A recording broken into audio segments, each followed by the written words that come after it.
Hi, I'm George Celios with Fine Scale Miniatures, and you are watching What's Neat This Week with Ken Patterson. One of them was running around like a chicken. How did we start?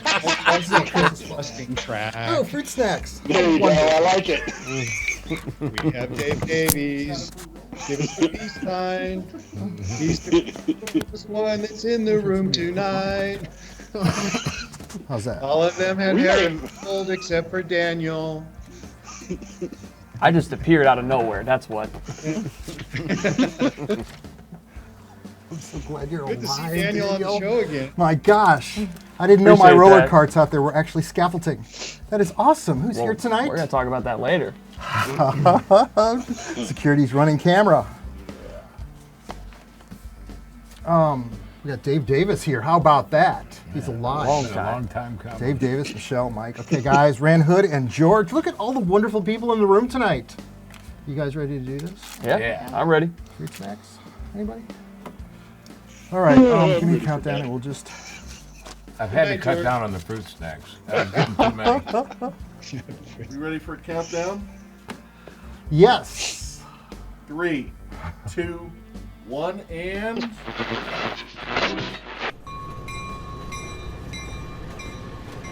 The What's Neat This Week video podcast is supported by enthusiastic model railroaders just like you. These are anyway. Additional support is provided by Yelsma Graphics, America's leading distributor of quality railroad art and embroidered clothing since 1985. Check out their website at yelsma.com. And by American Limited Models, the relentless pursuit of accuracy. Check out their website at americanlimitedmodels.com. Additional support for What's Neat This Week is brought to you by SoundTraxx. Two-time winners of Model Railroader Magazine's Reader's Choice Award for Favorite Sound Decoder, and also miscellaneous sound with our sound card decoder. Now be sure to check out what all the fuss is about at SoundTraxx.com, and also check out our YouTube videos at SoundTraxx Videos on YouTube. Now, as a special thank you to What's Neat video watchers, we're going to offer free shipping, so be sure to use the checkout code WNTWFREE for free shipping on your purchase at SoundTraxx.com. Further support is provided by the NCE Corporation, the power of DCC. Visit their website at ncedcc.com. And thank you for supporting the What's Neat This Week podcast.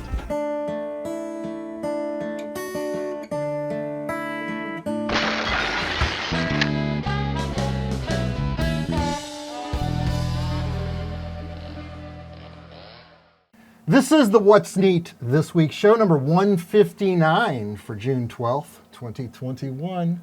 So far, it's a great hot summer out there. Tonight, we've got a lot of wonderful people in the room. I'm your host, Ken Patterson, the host of the What's Neat show at Model Railroad Hobbyist Magazine. And yes, the July video is now complete. The N-scale layout is in that, and we're going to be talking about some N-scale stuff tonight. We got a lot of neat stuff to talk about, in fact. I'm going to start on this end like I always do. Tonight we've got Michael Budde. Mike Hey, Budde. everybody. Hey, Mike. Hey. Mike, you look like you finished your school bus load, brother. Well, it's getting there. Oh, I'm going to go all the way on the other end here. Check it out. We've got Dave Davis with us tonight. Nice to be back. It's Hey, been a Dave. long time. It has, but We got the been busy. RPM meet coming up. Are you going to be at that? Oh, I've got that time scheduled right off and the day before it. Good. Awesome. So, Good. yeah, Right will next not to miss Dave, that. we've got Daniel Coombs, who is not running camera tonight. Exactly. Glad to be back. Next to Daniel is my amazing, awesome wife. I can't say enough great things about you, Michele Patterson. Yes. Rock and roll. On Skype, out in Skype land, we have model railroad artist Rand Hood with us tonight. Hey, Rand. Hi, Rand. Hi, Rand. And on the other side of Rand, we've got our favorite goalie, George, otherwise known as George Bogatiuk. Hey, George. Hey, George.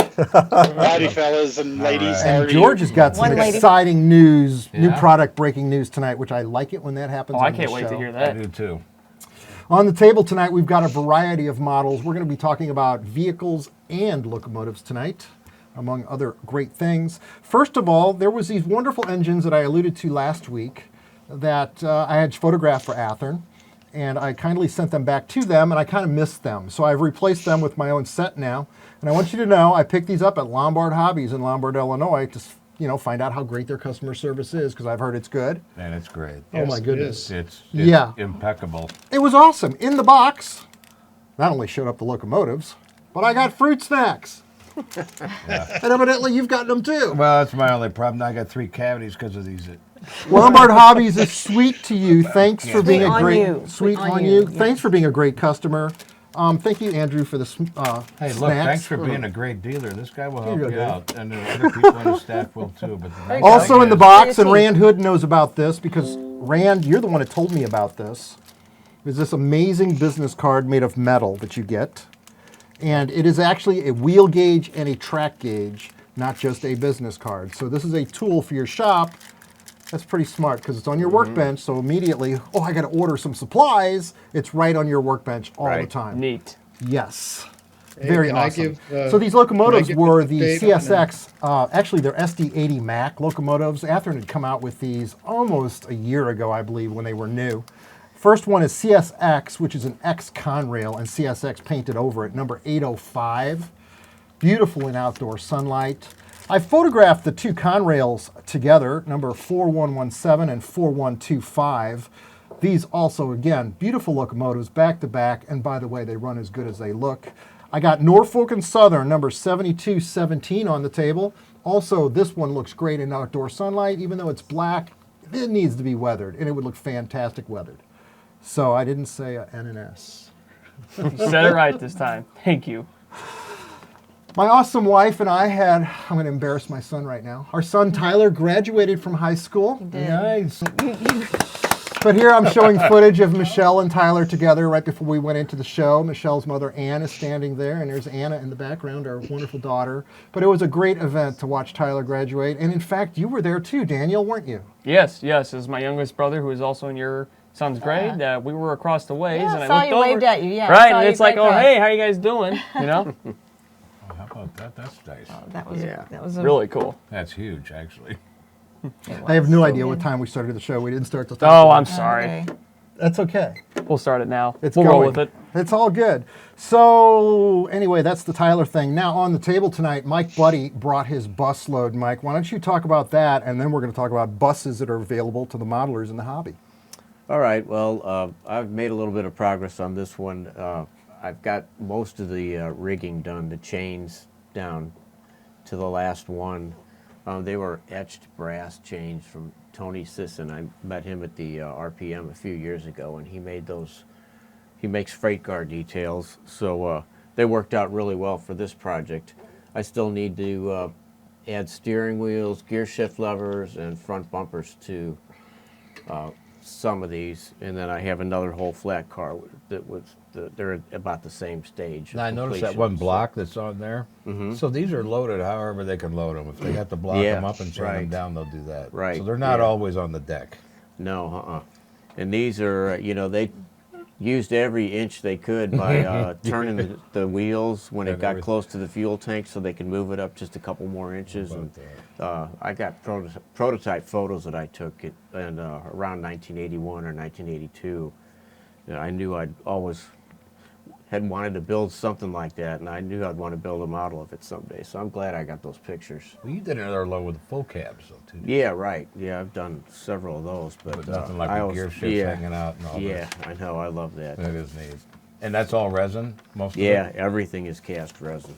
Now, how much would that weigh if those were the CNC kits? Oh man, they'd probably be top heavy and tip About over 9 to as 10, high as it'd be these. 10 to 12 ounces? Yeah, Almost yeah. almost a pound. Yeah, probably at least 10 ounces. Yeah.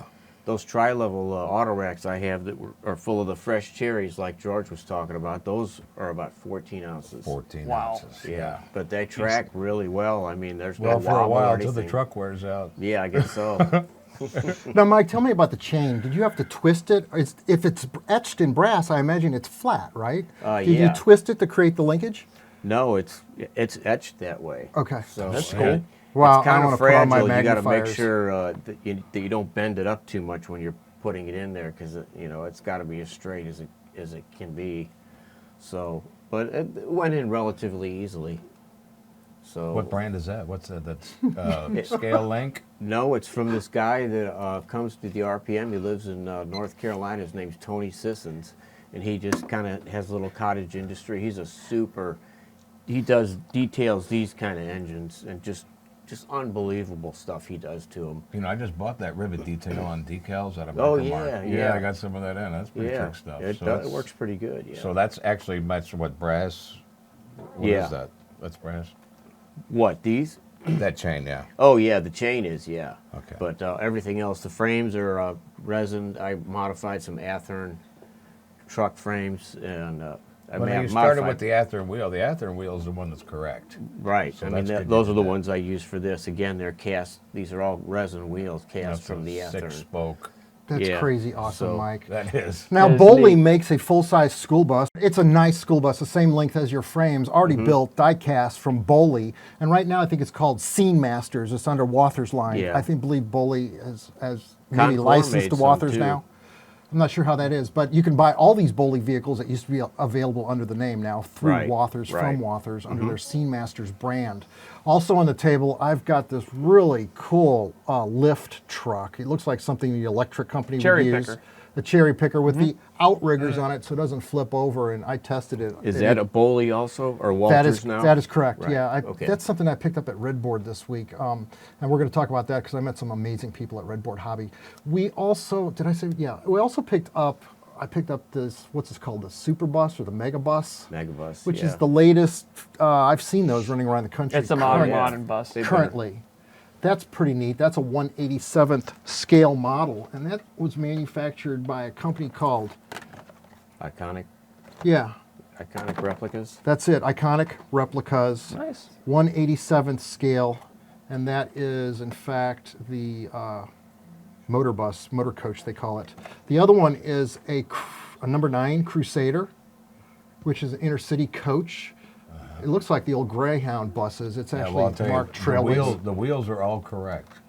Those are back tag axles, and the drive axles actually that front rear axle there, but they did the wheel arrangement correctly. Boy.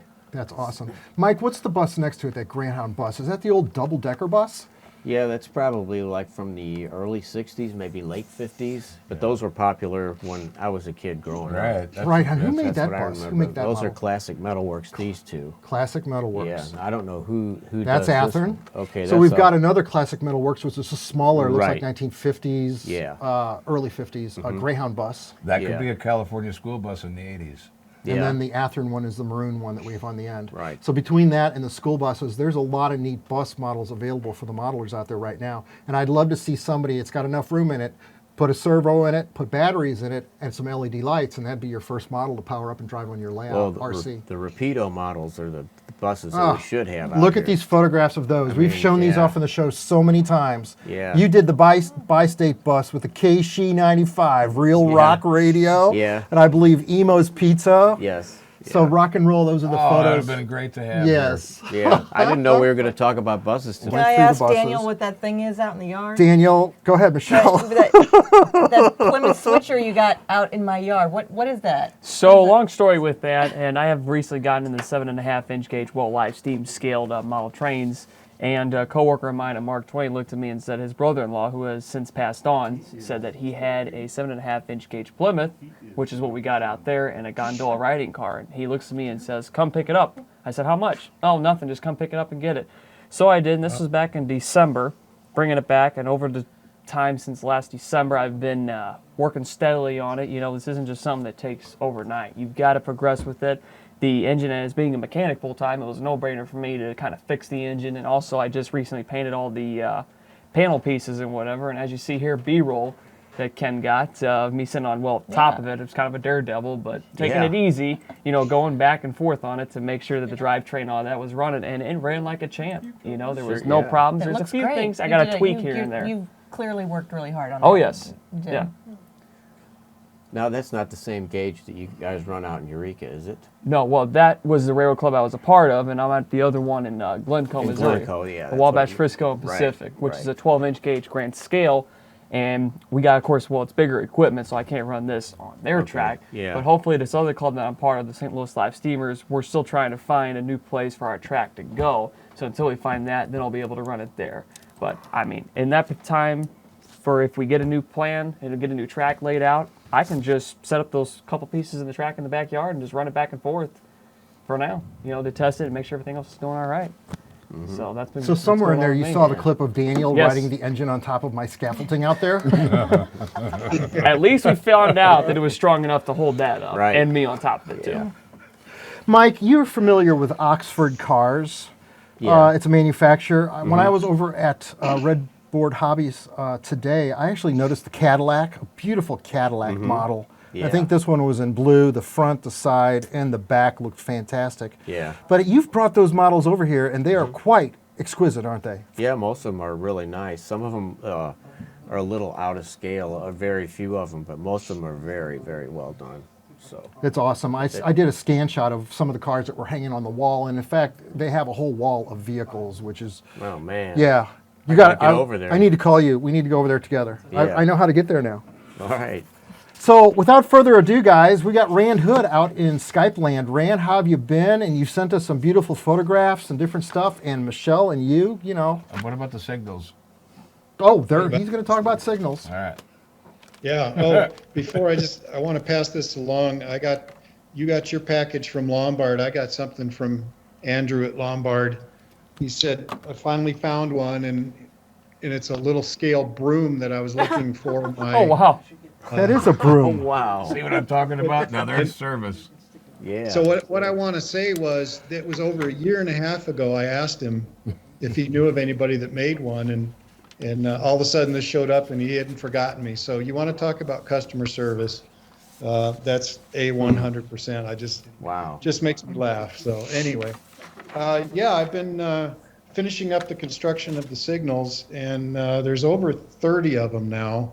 And these are showcase miniature kits that Debbie and Walter make there. And one of the really cool things about this manufacturer is they just upgraded the signal heads into a resin, which makes it really sweet. The detail on that's incredible. So I've sent pictures showing you a single head construction, a double head construction, and then the small target construction, which is where you place the signal between the main line and the passing track coming in from the right. On the Rio Grande, those signal heads were smaller. Well, it just so happens that Showcase Miniatures makes a smaller target head, so I was able to build those. I only needed 3 of them, but at least I'm prototypically correct. As well as they offer like the dwarf signals, and so I'm showing the cabinet tree there. Yeah, with and some without are. cabinet. Hey, Rand, when you talk about these photos, give me photo numbers so I know where to drop them in the video. I think Okay. we've covered number 1, 2, and 4 so far, right?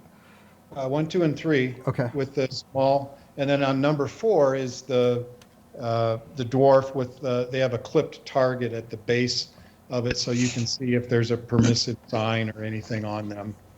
So does this kind of take up where Sunrise left off, or?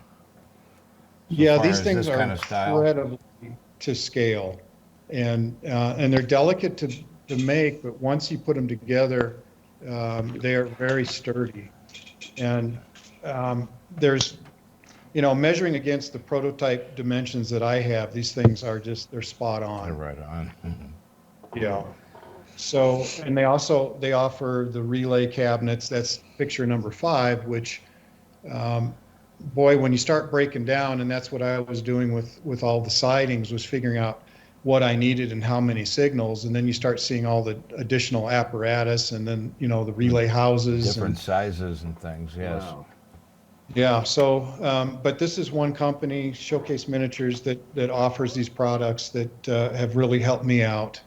And then I was just beginning to start working on the LED lighting these things, and they offer a tricolor LED, and you guys just need to get those if you're going to do this, because it's, they're the 600 size, and they fit in these new heads wonderfully.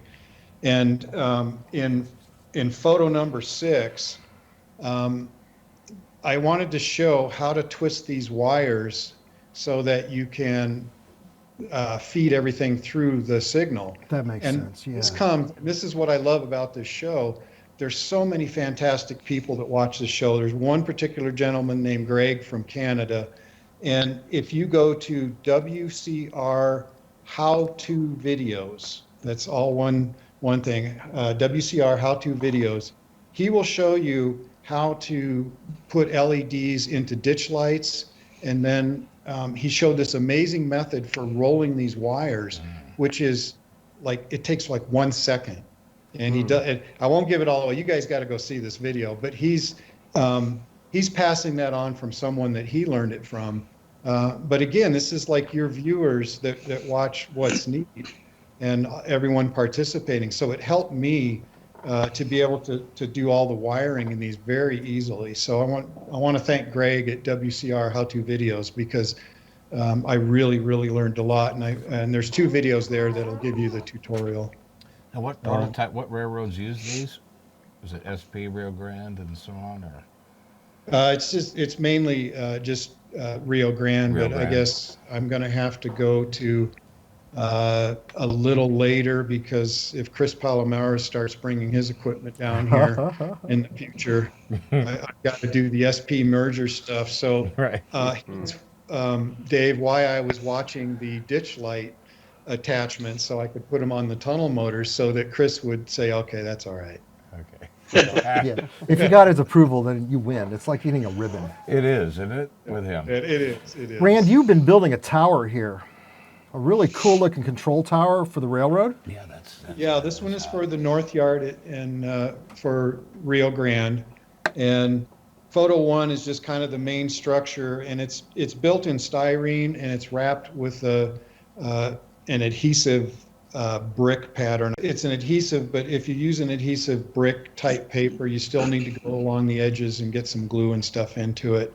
The second photo shows the top tower, the command center that comes out, and this is just to show how I build things so I can get inside and do details and lighting and whatnot. I don't just build everything solid so I can't get in. Is that the control panel in there? Yes, that's the Is control. that right? That's cool. That's odd. Mind if I take a look? Yeah, it's turned backwards so you can see, but there's actually 2 little speaker. He's got the thing decked out. Yeah. Water Well, there cooler? goes Is that there a goes water- Stripe. What is that? Water Yeah, meter. so that there's an annual report there. There's some Rio Grande paraphernalia those about connectors. shippers and stuff like that. So, Wow. but that'll fit in with That's a super couple neat. guys at a desk. That's awesome. There's a cat circling our feet here in the studio again Is today. it one of the babies or is it Stripe? This is It's Stripe. Stripe. Please Oh, don't that's unplug a Stripe. wire. Oh, sorry. Don't bite Michelle, Stripe. No, she doesn't like. Okay, we're going to be nice to Stripe. She's a nice cat. She's Continue not. on, She's a Rand. mean girl. What are you talking Photo about? number She's a nice 3, cat. brother. She's not a nice cat. Now this is showing the window construction. There's 2 different window sizes that I need to produce with the masonry window, and then there was a cement sill underneath. So that just shows kind of constructing those and getting everything to work out and setting them in. Picture 4 is, boy, when you start looking at photos, there's all sorts of little details that start popping up. And one was they had a fire hose housing that they did in yellow, and that's in the left side of the photo. But guardrails, and then there's a little walkway that goes out into the yard between the tracks. They put little lights so that you're warned when a train is coming or something is, impending to, knock you over. Which, they're just fun little shapes to make. And then the last picture, Tower 5, is the antenna system that they had on top of the unit. Wow. And I do have LEDs on the top of those, and I did buy from East Coast Circuits flashing red LED unit. So I'll be able to put that in and then have the lights on top of that flashing. But that How many boards for this building? With the different lights, you lighting up like the control panels too? yeah, Like a Volmer computer or something, or what is it, Keybri? Who makes that stuff? Like little computers that are lit. oh, that So would I be mean, fun. that's one huge board just for the little red blinking light. Now, how many other boards do you have for the different rooms and outdoor stuff? Yeah, there'll be some security light things on the outside, and also on the left side of the building is a big long Rio Grande sign and also a Rock Island sign. So that'll be uplit. That's awesome. But I did see a video. It was about 1976 of that control room, and of course there was no computers where they were just having their microphone and they're shouting the stuff out to the yard for some reason. On top of the building in photo 1 there is that big speaker to kind of show that. Where did you get the speaker? Did you make it? I did. You I did. I did. And just because it was so different, but I just picked up from San Juan, who's running the grant line things. What was it? There was an O gauge part that had something that's close to that. I think it was on one of the galloping geese. It was like a lighting unit or something. So I'm going to be able to make the other. Actually, there's 3 of them up there, so I'm going to be able to do that.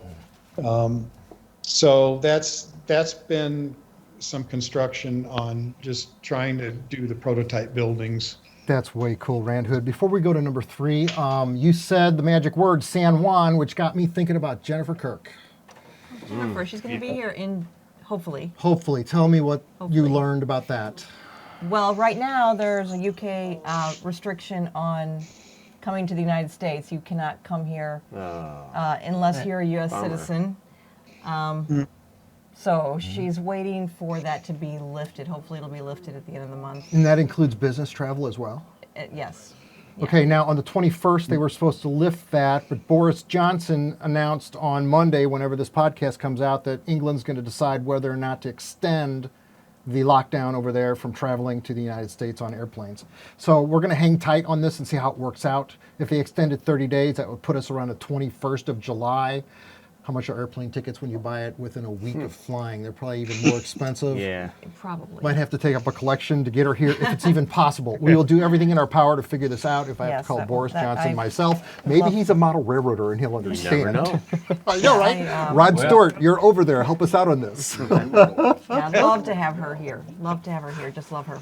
I know, right? George, you know, she's awesome. And She she is. knows everything about, Bachman sound, and she's working with that Concepts company over there.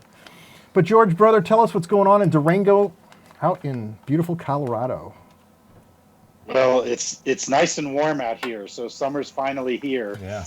It was weird. It feels like it was just the last week or a week ago. We were still in the high 60s as a high for the week, and today my wife and I were driving around and doing some errands and so forth, and I saw the thermometer on the car hit 97. So it's definitely here now.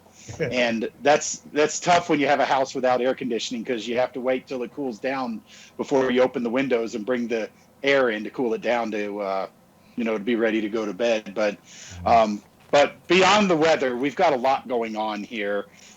First of all, I do want to thank all of the What's Neat viewers for helping support us, buying on the website, using your discount codes that we've given you over the past. And to do that, and as a way to say thank you, we also want to change it up a little bit. Now, of course, we do want to support our retailers out there, but if you do not have a retailer in your local area, or you don't want to buy from online retailers, if you go to our website at SoundTraxx.com, purchase $50 or more and use the discount code Firebox. Enter that in the code. Now, register. You're going to see a penny taken off of your order, but what we're going to do is we're going to throw a surprise product in your box coming your way. And that could be anything. So I will just give you a little wink that you probably want to enter that code there and try it out. But we do have lots going on. Beyond the discount code, we've actually started shipping our 2 newest decoders. The first one, as you're seeing here, is called a Tsu Bh2. Now, this is a Bachman HO scale drop-in Tsunami 2 upgrade for all the sound value diesel decoders that they've done over the past. So these are the SD70 ACEs, the ES44 GEVOs, the S2s, the F units, the PA or the FAs, Wow. All the different models that they've done. This is going to be a drop-in board replacement, Man. wire for wire. So everything lines up. The decoder's pre-regulated for LEDs. So if you have another model that you want to put this in, just know it only comes in the sound files that you'll be able to find in the Bachmann sound value. But it is pre-regulated for LEDs. So if you can fit it, it'll drop right in its place. So we're really excited about that because we've gotten a lot of calls over the years with, people will buy it and they'll realize just kind of how limited that original sound value stuff is. And so they'll want to upgrade it with Tsunami 2. And they were finding out that they were having to basically reinvent the wheel with like our TSU PNP decoders. So now the good news is we have this drop-in decoder that'll just simply replace and fit right there. And like I said, it's pre-regulated for LEDs.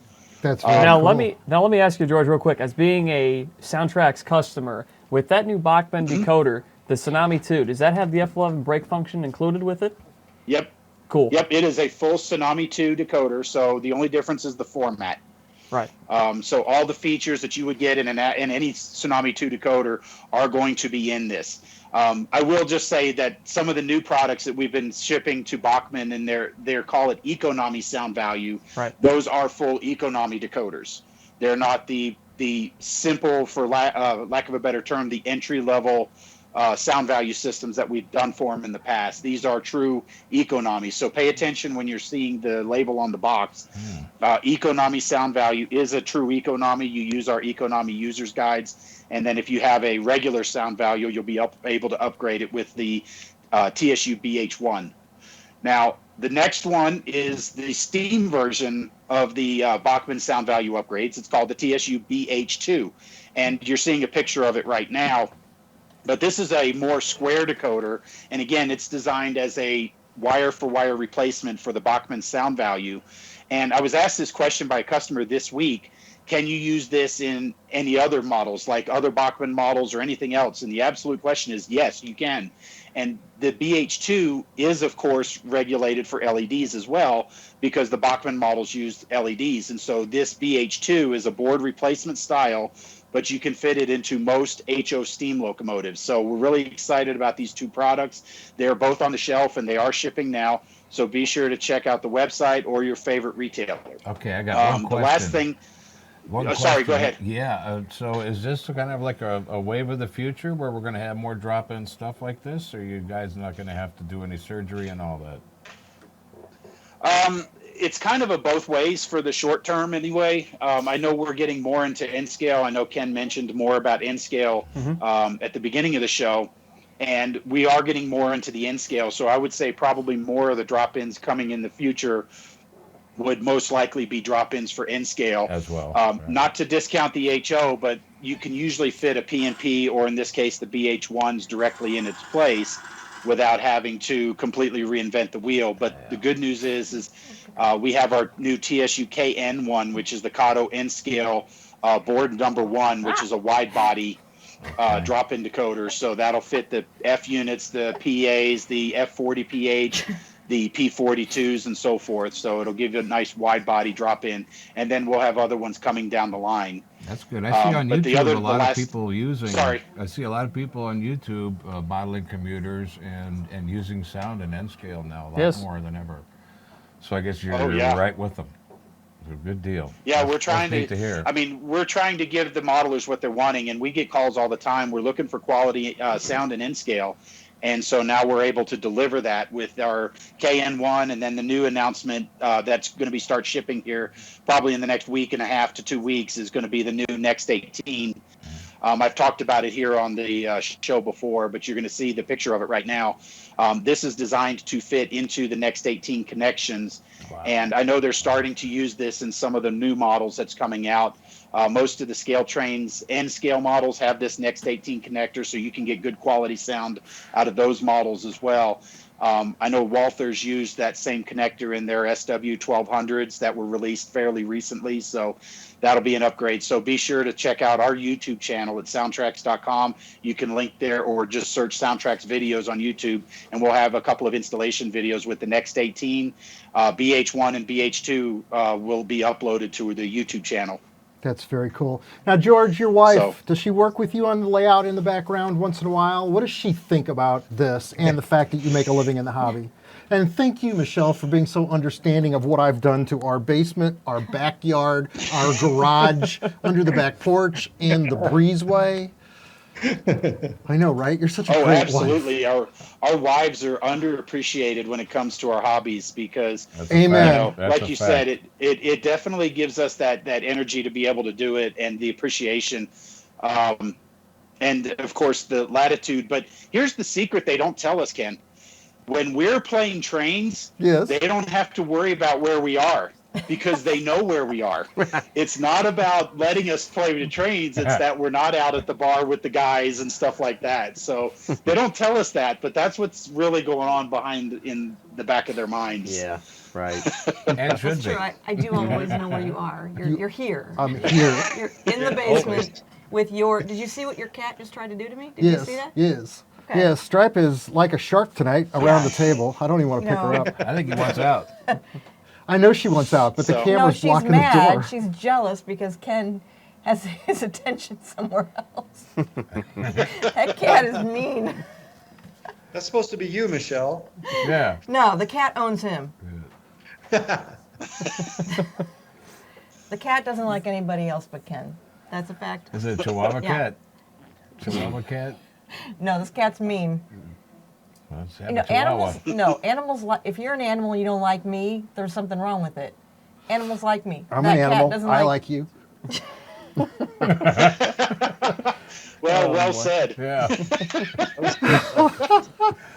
will That's get awesome. dinner tonight. I love it when you're sitting next to us on the show. It's just fun to have you on. You add something. You just really do.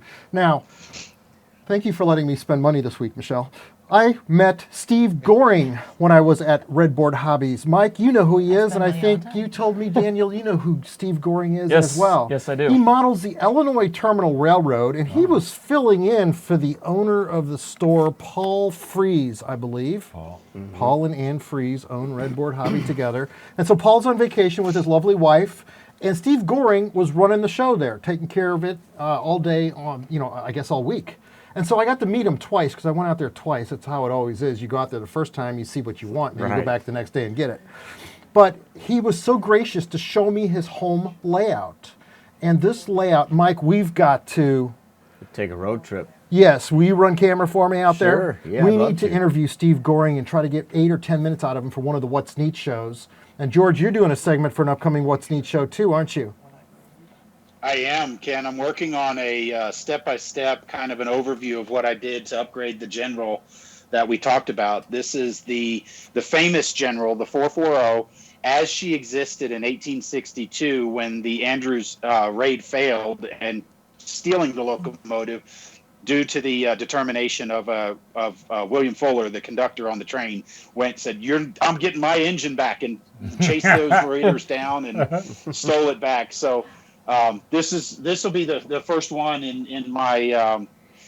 I'll be honest with you. I've kind of gotten a really cool affinity for this Civil War era modeling, and I'm actually working on a couple of boxcars upstairs and some passenger coaches. Oh yeah, I'm having a lot of fun. It's definitely different, and it's a little challenging. So we'll talk about step by step how I did this one. So if somebody's interested in that era, it's really easy to upgrade these Bachmann models.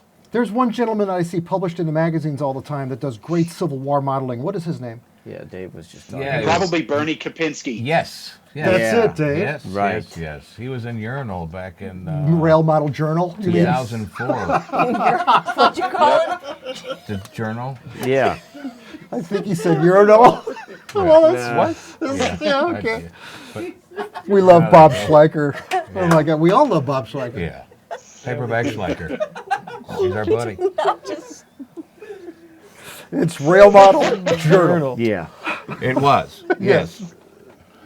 So we look forward to that. I love the outside running board on that green locomotive that you had done. We're getting way off. I feel like Lionel Strings on the show. Is Lionel in the basement somewhere? Because no. You did not just say that. His spirit lives in all of us. Yes. It does. Hey, he gave us all our start, right? Well, it's what we have called it for 10 years. It's just nobody knew about it until just now it's been made public. Well,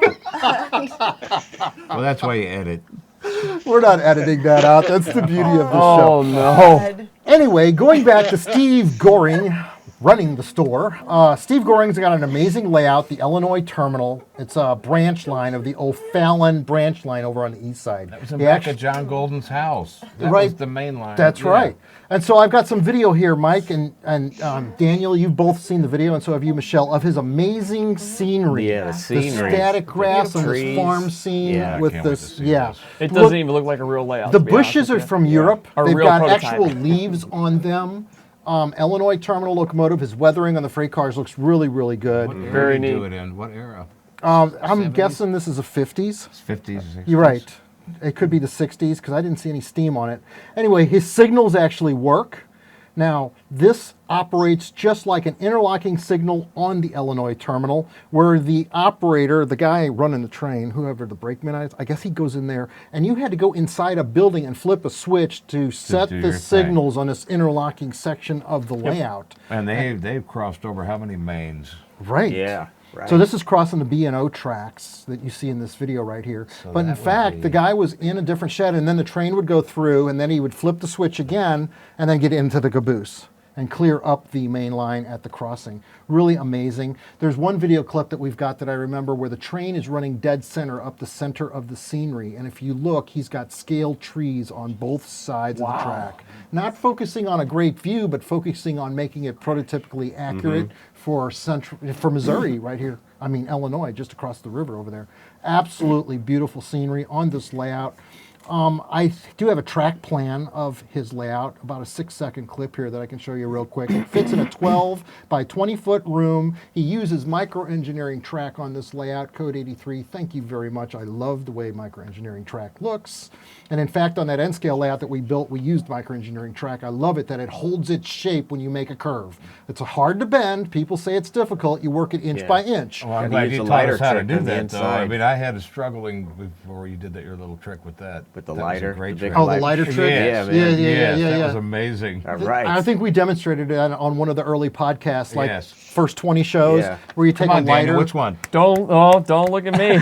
I'm not prepared to do that. I also have video clips of that in the computer where we run the big lighter up the side of the track, and the smooth curved edge of the lighter causes the track to bend into a curve. And if you rub it on the other side of the track, it bends Curves the up. other way. The But other if way. you go bending it, it doesn't work like this. Right. And the ties get all scrunched up too. It's amazing. It's another one of Kenny's tricks. So rock and roll, Steve Goring, we're going to come to your house and invade your territory and film you and put you on the What's Neat show. I'd be really honored That's to have gonna be your hot. beautiful Yeah. layout. Right, Dave, you can go with us. Well, if I can. Oh, he's on a sugar high over there. Are you eating those fruit snacks? I haven't He's ordered been in a eating them the whole while. time. You can tell I haven't ordered in a while because I don't have that track gauge. Okay, time to place an Yeah. order. Well, Rapido boxcars just came in, didn't they? I don't know. Rapido's coming out with so much cool stuff. Oh, They are. yeah. Oh, man. Right, they really are. It's hard I to think keep I'm gonna track. have to order from Lombard now because I want one of those track gauges. Dude, after Rand Hood told me about it, I even said to Andrew on the phone, I said, "You're going to send me one of these, right?" He's like, "Yes, it'll be in the box." You know what I like about calling there? I was bugging me this see guy for that. 15 minutes Let and me rack see. him a bill. And he'll still go, "Is there anything else?" And I go, "You know what? Actually, there is." There it is. And he doesn't go, "Oh, God." He goes, "Oh, which one is it?" And, "Oh, I might have one." Hey, I got some Yeah. warehouse specials here. Are you interested in this? And then he finds out what you want, and he just starts rattling a few things off while he's getting your order together. Right. So it's- Now that COVID's over, I need to drive up there and go visit with him and shoot some B-roll of the store and check out the warehouse. I think it'll be a real treat. Yeah. Where else do I want to go? It is a I need to very get up to impressive Wathers, store, too. I will say. I've been up there a few times doing some clinics and so forth for him in the store, and I have yet to walk out empty-handed. There's 2 YouTube things on it. One guy is probably a competitor acting petty, and there's another guy that goes in there and shows stuff. But the problem is with that, the camera's not going slow enough. Yeah. I'd like to see all that stuff in there. By the time I got done watching that, Yeah, one, we'll going, stock hey, I didn't inventory. even know he had all those. So if he would just do that, that would be really cool. Everybody could see what's all there. Yeah. Right. The vehicles they have some. Yep. On next week's show, we've got an exciting Atlas auto rack that we're going to be showing off. I believe that's a Gunderson auto rack, and also some Tangent 89-foot boxcars. And we've got some River Point Station trucks that we're going to talk about on next week's show. And You show know what, some. Ken? Speaking of the Alice Gunderson, I think I got 2 of them for my part-time job with Mark Twain How about that I that? can show off. Nice. You want to sell them? No, I'm going to hold on to them for now. Thank you. Rand Hood, let's pick it up with your garage rebuilt and your lumber load and things like that, because you sent me a lot of amazing photographs of your work. And the reason you're building all this is because you're building all the models before you actually build the layout, aren't you? Yeah, that's I go through each section and figure out what we need, and the one photo of the garage, so to speak, is going to be up at Pine Cliff, and what it is a repurposed cabin that the front of the building was facing the river, and the residents tore out the back and utilized some stuff from the Rio Grande and put in a garage door. So, I mean, you can obviously tell on the, on the right side of the photo that they kind of jury rigged it, and I wanted that look where they kind of did okay, but it's, there's a little bit of schlock to it. So anyway, I just thought that was kind of a fun use of a building, and it tells a story.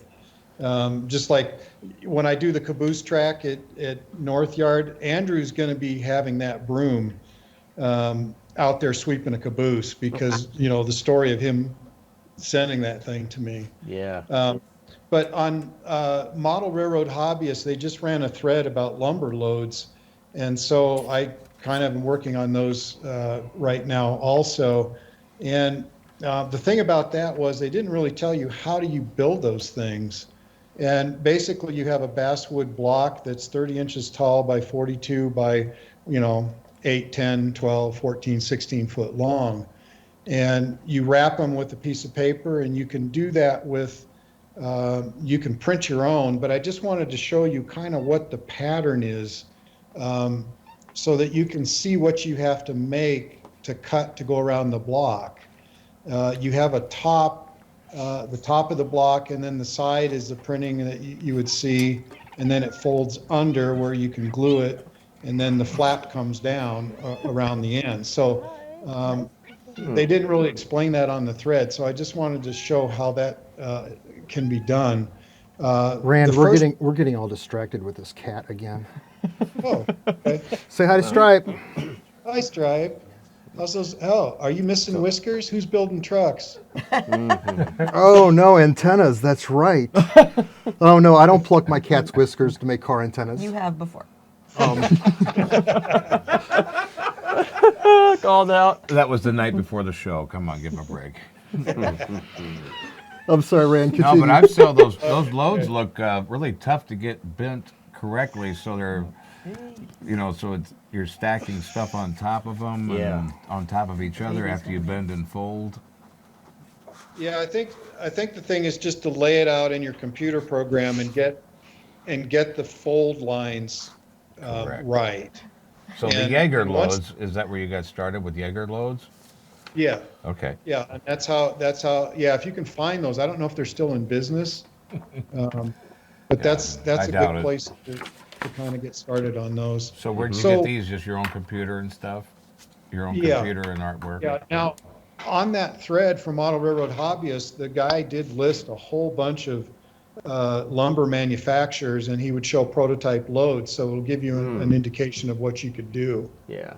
So it was a very, very good thread, but for those who haven't attempted it, I thought it was a little daunting if you don't know how, how am I supposed to do that? So I thought, like in the first picture, I'm showing you the blocks, I'm showing you this thread that you can use to do the steel banding.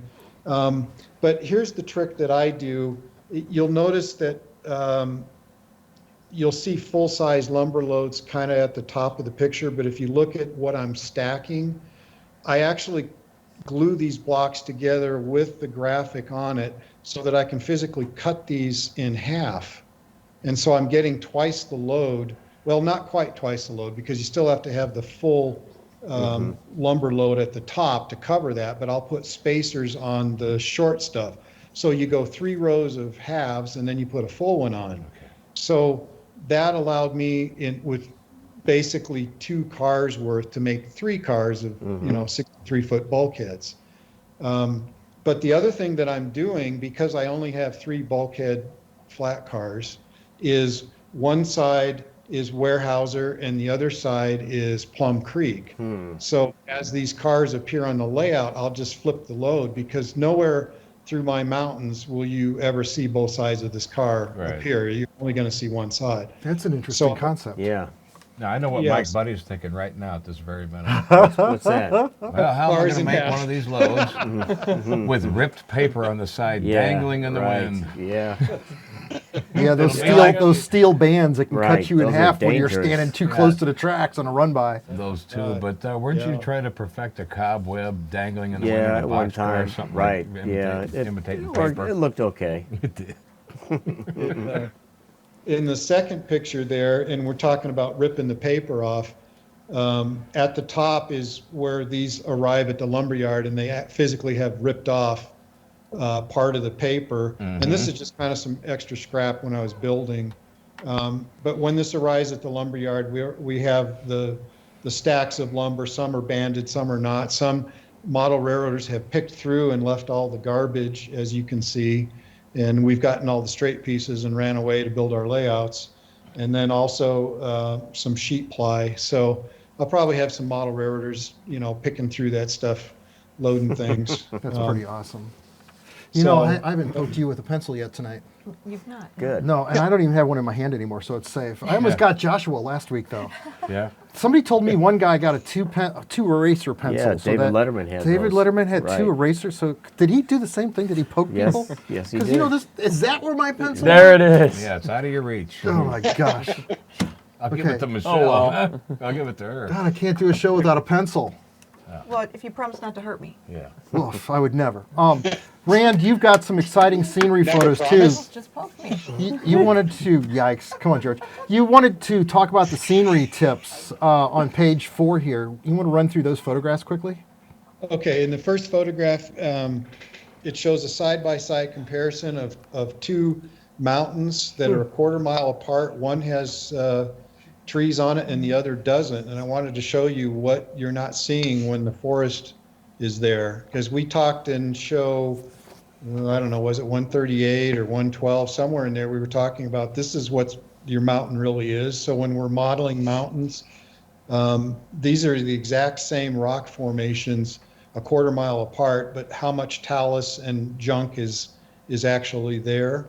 So we were out on a hike and happened to spot this on the trail going, holy cow, there's, with and without. But it gives us a basis for modeling. And then in continuing on in that theme, in my picture 2A, I want to show what forest Floor looks like. Yeah. We're forgetting all the downed logs. We're forgetting the ferns and the all leaves. the fungus and things growing up to overtake the forest. And I've got to say that the military modelers understand this. The Canadian modelers understand this. The Canadian guys are almost the best at this. They are. Aren't they fantastic. something? It's amazing. There's a Pierre Don and there's a couple other guys on YouTube, just its trick. Now they got sound. They're tough to beat. Yeah. Well, next time you'll have to ask Lionel Strain how he models his ferns. Yeah. Okay, I'm sure he'll have some sarcastic answer for me. Oh. Yeah. That wouldn't be a doubt in my mind. Yeah. Yeah. Poor And then guy. in That poor bastard. in picture 2B, this is where you're seeing that the naked mountain with all the rocks and stuff in it and the down logs. And then in 2C, don't forget all the pine needles. Now this is so thick with duff that it's probably 6 to 8 inches deep, and you'll notice there's nothing growing in that. There's a few bushes that poke through. Yeah. So you get 1 millimeter static grass in a rust color. Static grass, and you yes. Yes, and by the way, that was taken 2 weeks ago, and you'll notice I'm in snow. So So this is like Confluence-like here. It looks just like it. It looks just like Confluence's little, what does he use, plaster to make it snow?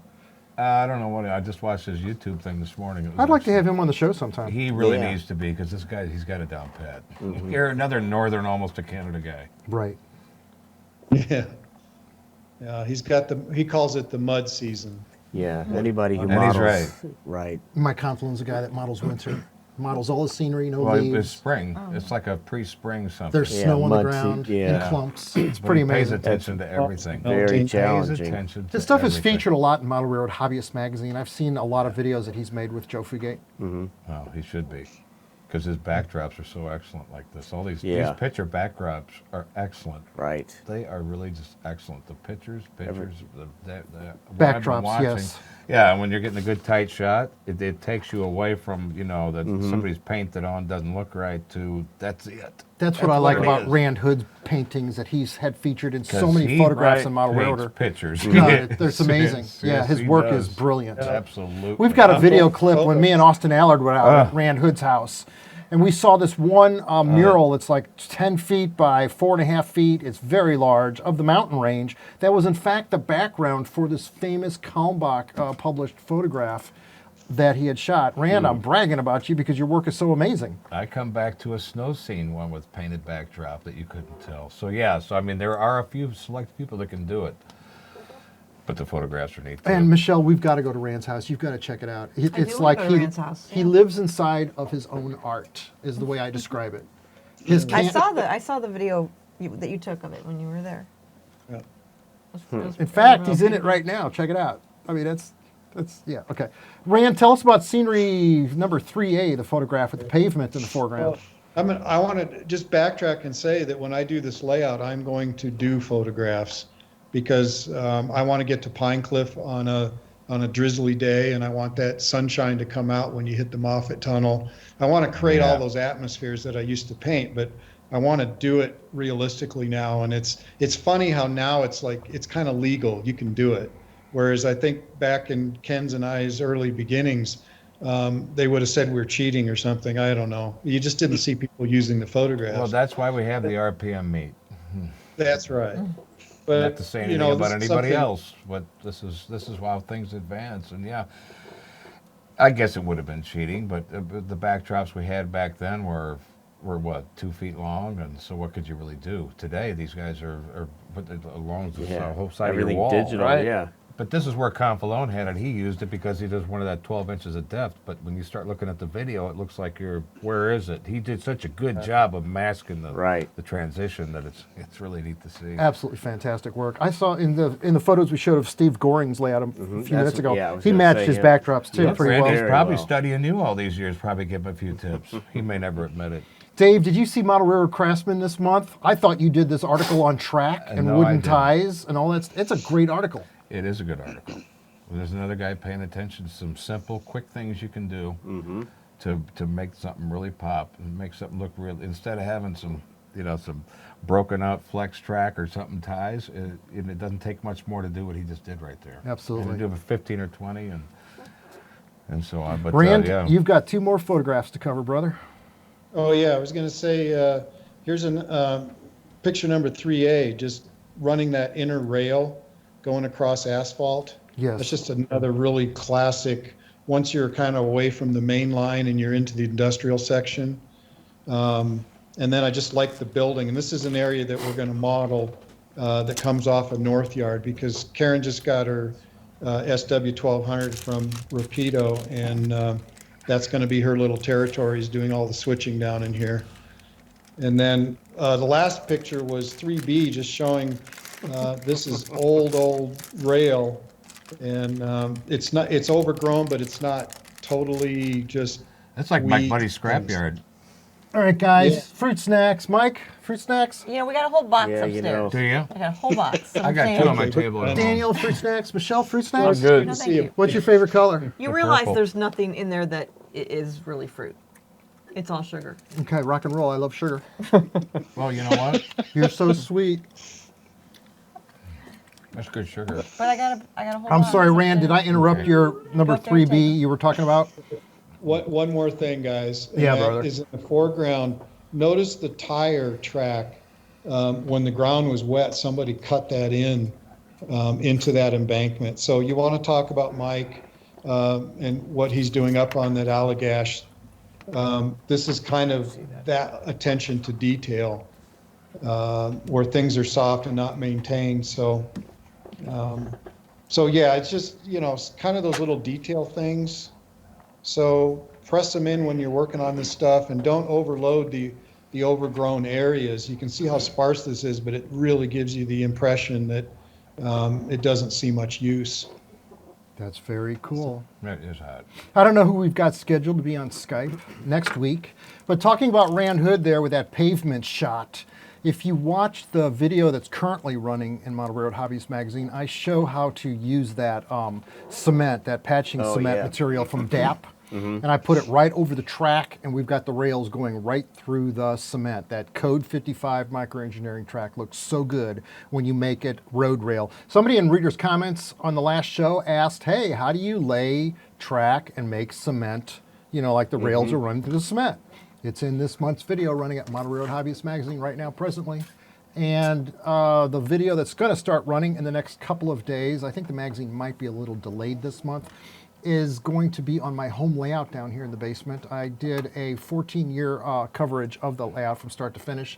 This will be neat. You watched me build the bluff, Dave. You watched me build a lot of the different things down here during the time you and I and Mike used to hang out a lot on Saturday nights, and we didn't have to do a talk show like this. Back when I came in, it was like, I remember running on that bluff, when you had it over there, and every time I come over, I didn't care about anything else but running the trains, No, that's awesome. But now we use the NCE power system, which is kind of cool. Both sides throttles. I need to call Jim Scorse and see if I can get him on the show, because I'd like to know how things are going out there on the East Coast. I know he makes an absolutely amazing system. DCC system, we got Mike Budde one. Daniel needs to go over and hook it up to his layout. Can you do that? Because we haven't done that yet. Yep. With this COVID going on, things have gotten delayed for going to each other's houses and actually working on stuff. Yeah. And I can't remember the last time we were at your house. It must have been a couple of years back. Okay, Rand Hood, anything else on your end out there? Can you see this? Yes. Yes. Wow. That is a Proto 48 O-gauge truck. Wow. O-gauge, Look at the tread on this. Look That at is that. just slightly bigger than HO Look at the brake scale rigging truck on we're that. using now. Is that a Dynamite. caboose truck? Yeah, it's a caboose truck, right. Okay. I got a project to build for a museum, and I just got these in today, and I'm just playing with journal lid covers because they pop open. And Wow. But this is just, this blows me away what these things really are supposed to look like. So I may have to change all my treads to 88 on my models now. Another Hey, project. they track really good, even on bad tracks, so it doesn't hurt. Rand, you got to come to the RPM meet here in St. Louis, July 30th and 31st, brother. Well, you're not coming? You're I gonna hadn't planned on it. bring Palomares with you? Chris is going to be here. Nice. Chris is going to be there. Well, Yeah. Good. SoundTraxx, you're gonna be here, right? George is going to be George, here, you too. better be here. All right, because I see I him. will be here, and Michelle, I was going to tell you, my wife will actually be dragging along with us. So Oh, great. you guys will get to meet and Perfect. have some good model railroad wife conversations. And I'm sure it will be good. What would wives talk about like that? Well, we'll be talking while we are at someplace shopping. Shopping. Yeah. Yeah. Shopping. Rock and roll. Hey, listen, thank you for being on the show with us tonight. I love the shirt Yeah. you're wearing, the What's Neat shirt. Yes. And Love it too. Love the just- color. I'm going to tell you publicly, you're a fantastic wife, and I love being married to you. So thank you. Thank you for putting up with what we do down here every Saturday night. We mentioned on the last show that we aren't going to have 67 people in the backyard on this RPM show. It's only going to be by invitation only. Great. Perfect. Which will be safer. So this is the best hobby in the world with some of the best people in it. Some of them are sitting around me right now, rock and roll. Chris Bratz and Bob Rivard are going to want to know there's Ben Gruhl. There's a few. I'm going to have reservations on this. Yeah. We're going to put one of these NCE throttles in Dave's hands, and Hey. folks, let's go run some trains. All right. All right.